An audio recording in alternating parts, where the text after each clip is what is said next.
such a challenge that I wanted to be able to share with others what I learned and how I felt. There's a love story history almost forgot, not because it wasn't worthy, not because it wasn't dramatic enough, but because the woman who lived it chose silence over sensationalism and grace over gossip. This is not just the story of Elvis Presley, the king of rock and roll. This is the untold journey of Linda Thompson, the woman who stood beside him when the spotlight no longer sparkled, but burned. For years, she never spoke. But now, decades later, Linda Thompson is finally ready to share the truth behind Graceland's gates. The love, the heartbreak, the promises, and the silence that followed. And what she reveals may change everything you thought you knew about Elvis Presley. Before Elvis, before Graceland, before the spotlight turned cruel, Linda Thompson was already a star in her own right. Born and raised in Memphis, Tennessee, Linda came from humble beginnings, a Southern girl with big dreams and a heart full of compassion. She wasn't born into privilege or the entertainment industry. She earned her way into the spotlight through grit, grace, and an unshakable sense of self. In 1972, she was crowned Miss Tennessee, dazzling judges not just with her beauty, but with her poise, intellect, and a calm, magnetic presence. She wasn't the kind of pageant queen who basked in glitter alone. Linda had substance, she had ambition, and more than anything, she had heart. Hollywood noticed, Nashville noticed, producers, directors, and music executives began circling. But Linda wasn't chasing fame. Fame was inching toward her. She had begun carving out a career, not just in beauty or entertainment, but in songwriting, a passion she would later turn into an award-winning legacy. Even as offers rolled in, Linda remained grounded. She was the kind of woman who could stand in a room full of stars and still hold her own, not through loudness, but through calm confidence. She was polished, but real, soft-spoken, yet never small. She had no idea that a casual, last-minute invitation to a private midnight movie screening in Memphis would change everything. That night, she didn't walk into Graceland. She walked into history. Because when Elvis Presley looked at her, he didn't see a fan. He didn't see a pageant queen or another Hollywood face. He saw something rare. He saw home. And in Linda Thompson, the king of rock and roll finally found someone who didn't need anything from him except the truth. Crowned Miss Tennessee in 1972, Linda carried herself with a quiet, undeniable poise. Beauty, yes, but also brains, kindness, and an emotional depth that set her apart from the parade of women constantly orbiting Hollywood and Nashville. She wasn't chasing fame. Fame was chasing her. That summer, Linda got an unexpected invitation from a mutual friend, Bill Browder, later known as country star T.G. Shepherd. Elvis Presley was hosting a private midnight movie screening in Memphis. The king himself had rented out the entire theater. Linda had no idea that night would change her life forever. When Elvis entered, he didn't bring the sparkle of a rock god. He looked exhausted. A man tired not just from touring, but from life. Soul tired. But the moment his eyes met Linda's, something shifted. He softened. That night, they talked until dawn.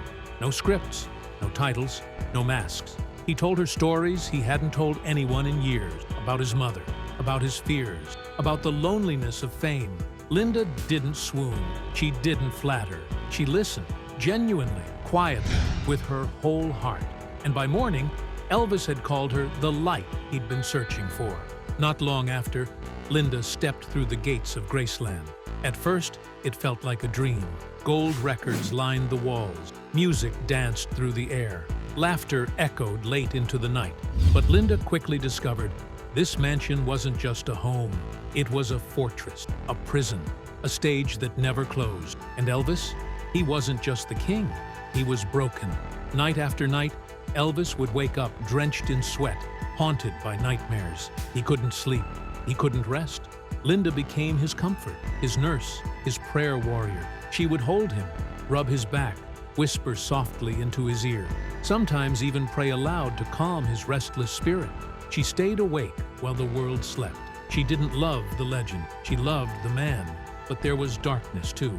Prescription pills meant to numb the pain, slowly took over his nights. Linda never yelled, never judged. She held his hand through every relapse, through every tear, through every whispered apology. "I was there to love him," she once said quietly, "not to fix him, not to leave him." And for years, she stayed, long after most would have walked away. Together, they carved out a world within the walls of Graceland, one that few ever saw, one where stardom was left at the door and simple joys took center stage.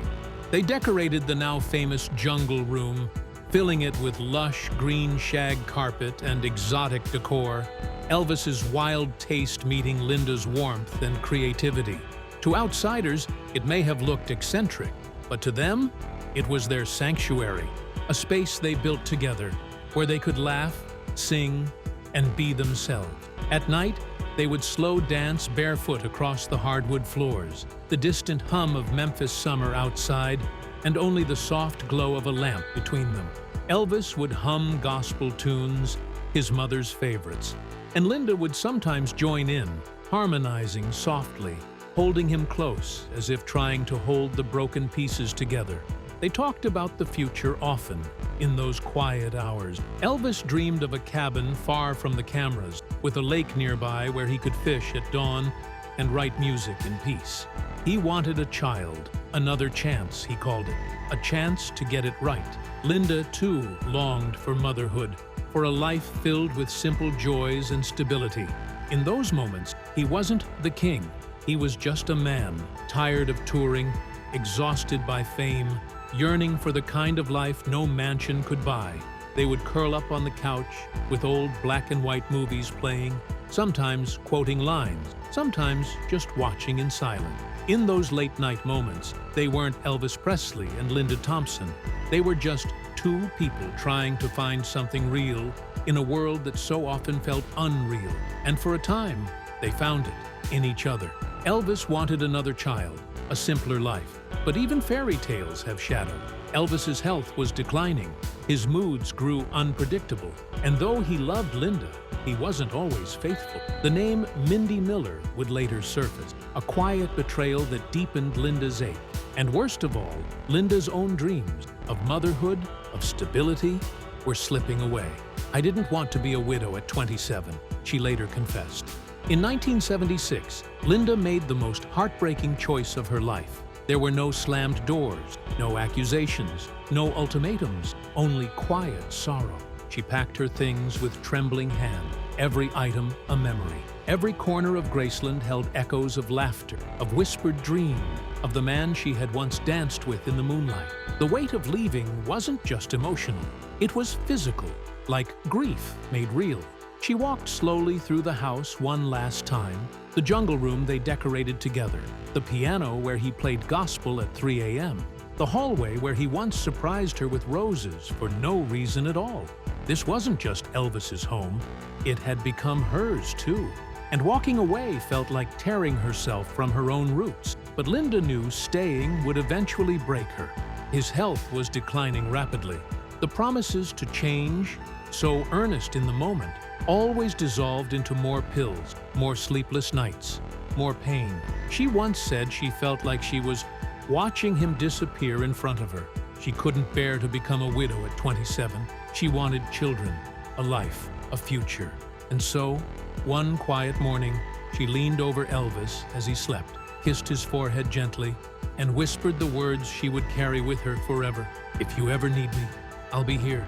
She walked away, but her heart stayed behind, echoing in every room she once called home. For months afterward, she couldn't sleep. Every late hour she wondered, is he okay? Did he eat? Did he take his medication? And then, one night, the phone rang. It was past midnight. The world was silent, but Linda's heart knew before she picked it up.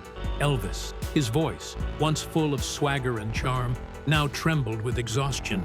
There was no legend left in it, just the voice of a man unraveling. And with a painful honesty, he said the words that would stay with her forever. "You were the only one who truly cared about me." "I know that now," Linda answered. It was Elvis, but it wasn't the same man. There was no charisma, no charm, no showmanship, only a soft, trembling voice. And then he said it, You were the only one who ever truly cared about me. I know that now." Linda was shattered. She had hoped her absence would push him to fight, to heal, to change. But now, she realized he was slipping further. She begged him to get help, to rest, to detox, to live. He promised, but the promise faded, just like the music had. It was a quiet Friday night in August 1977. Something didn't feel right. Linda called Graceland and asked to speak with Charlie Hodge, one of Elvis's closest and most trusted friends. "Please," she said softly, her voice trembling with a quiet urgency. "Just check. Is he breathing? Is he okay?"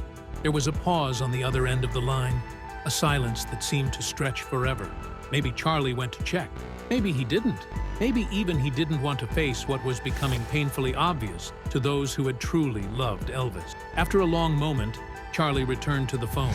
"He's fine," he said, trying to sound reassuring. "He's okay." But Linda's heart didn't believe it. Her intuition had never been louder. She had spent years beside this man.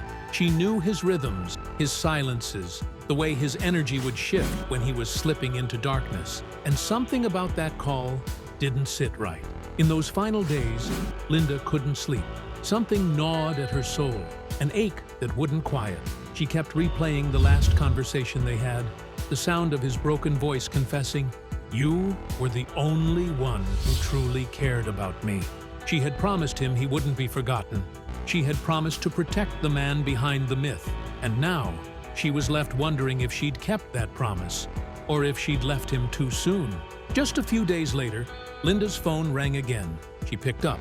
On the other end was a child's voice, frantic, shaking, and cracked by grief. It was Lisa Marie Presley, just 9 years old. Through sobs, she screamed, "My daddy's dead." In that moment, the world blurred. Linda collapsed. The news hit like a physical blow, one she had feared but never truly prepared for. All the sleepless nights, all the whispered prayers, all the silent worry had led to this.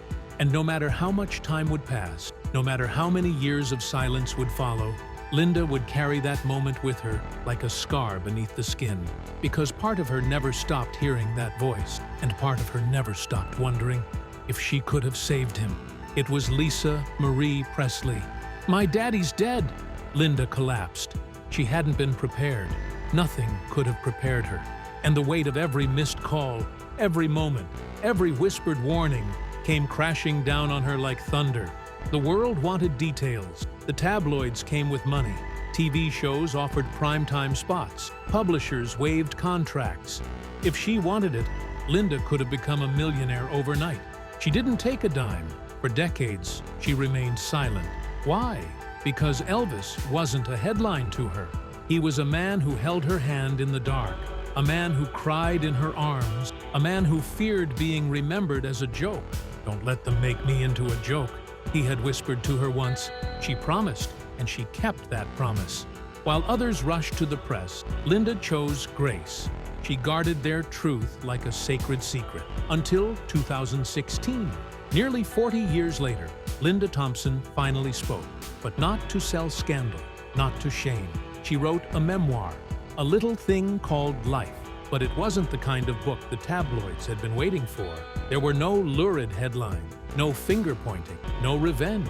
Instead, it was a love letter to a man the world thought they knew, and to a version of Elvis Presley rarely seen. Not the superstar in rhinestones, but the fragile soul behind the fame. In its pages, Linda didn't tear down his image. She gave it texture. She gave it breath. "He was human," she wrote, "and that's what made him divine." And with those words, she reframed an icon. For the first time, fans saw Elvis through the eyes of someone who had shared his silence, his secrets, and his sleepless nights. They saw the man who left handwritten love notes tucked under pillows, who giggled at Saturday morning cartoons, who broke into spontaneous dances in the kitchen just to make her laugh. Linda recalled how he would scribble little messages on scraps of paper, sometimes funny, sometimes deeply poetic. Once, she found a note that simply read, "I love you more than the stars know how to shine." It was childlike and pure, the kind of love only someone deeply emotional and deeply wounded could express. He wasn't just the king of rock and roll. He was a man who cried at sad song, who read spiritual texts in search of peace, who bought entire pet stores just to surprise friends with puppies, who sang gospel late into the night, not for performance, but for salvation. Through Linda's lens, Elvis came alive again, not as a headline, but as a human being. And maybe, just maybe, that was her greatest gift. Because in an industry that devours its legends, Linda Thompson did the one thing few others dared. She told the truth with tenderness. She reminded the world that behind every icon is a heart. And Elvis Presley was as big and broken as they come. And they saw the pain, the dependency, the exhaustion, the loneliness. Linda didn't hide the truth, but she never stopped honoring the man behind the myth. She chose compassion over spectacle. And in doing so, gave the world a more complete, more human Elvis. Today, Linda Thompson is in her 70s, but her story didn't end at Graceland's gates. It was only one chapter, albeit a profound one. After Elvis's death, Linda was left with an aching silence, but slowly, she rebuilt. She found her voice, not just as a woman who had loved a legend, but as a powerful creative force in her own right. She stepped into television first, appearing in shows like Hee Haw, Fantasy Island, Chips, and Starsky and Hutch. But it was behind the scenes where her truest talents began to shine. Linda poured her soul into songwriting, and in that arena, she would leave her own mark on music history. Teaming up with acclaimed producer David Foster, she co-wrote the haunting ballad, I Have Nothing, a global hit sung by Whitney Houston in The Bodyguard. The lyrics, aching with longing and vulnerability, felt like echoes of the love she once lived. Her personal life, too, evolved through reinvention. In 1981, she married Olympic gold medalist Bruce Jenner, now Caitlyn Jenner. Together they had two sons, Brandon and Brody, who would grow up to find their own place in the spotlight. Though the marriage didn't last, Linda spoke often of the love and respect they shared through the years. In 1991, she found love again with David Foster, the very man with whom she'd written some of her greatest songs. Their relationship, though eventually ending in divorce, was both a creative and emotional partnership that deepened her journey. And yet, no matter who came next, Elvis was never erased. He remained the defining love of her youth, a presence that never fully left her spirit. Because for Linda, love wasn't something you moved on from. It was something you carried with grace, with music, and with memory. She's lived many lives, but none quite like the one she shared with Elvis. Because Elvis wasn't just her first love. He was her greatest heartbreak, her greatest teacher.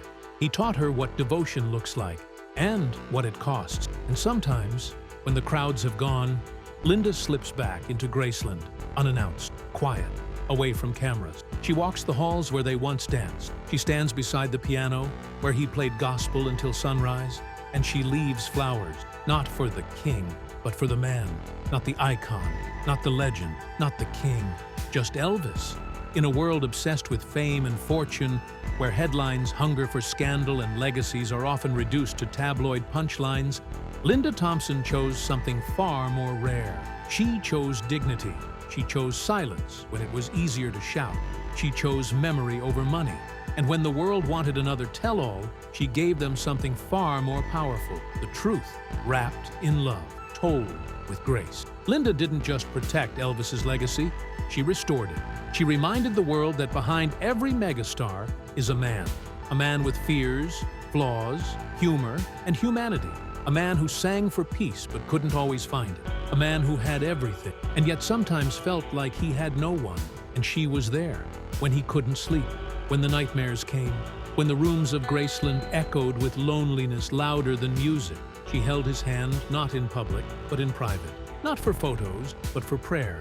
Not for show, but for salvation. Her story isn't just a romantic chapter in Elvis Presley's biography. It's a reminder that love doesn't always wear rhinestones, that loyalty doesn't seek cameras, and that the most profound acts of devotion often go unseen. Even today, Linda Thompson occasionally returns to Graceland, not with paparazzi, not for interviews, just quietly, respectfully, alone. She walks those familiar halls like a ghost visiting a past life. She pauses by the piano where he once played gospel at dawn, and she leaves flowers, not for the rock god, not for the world's obsession, but for him. Because in the end, this was never a story about rock and roll. It was about a man, fragile, brilliant, wounded, who desperately needed love, and a woman who gave it, not when the world was watching, but when no one else was.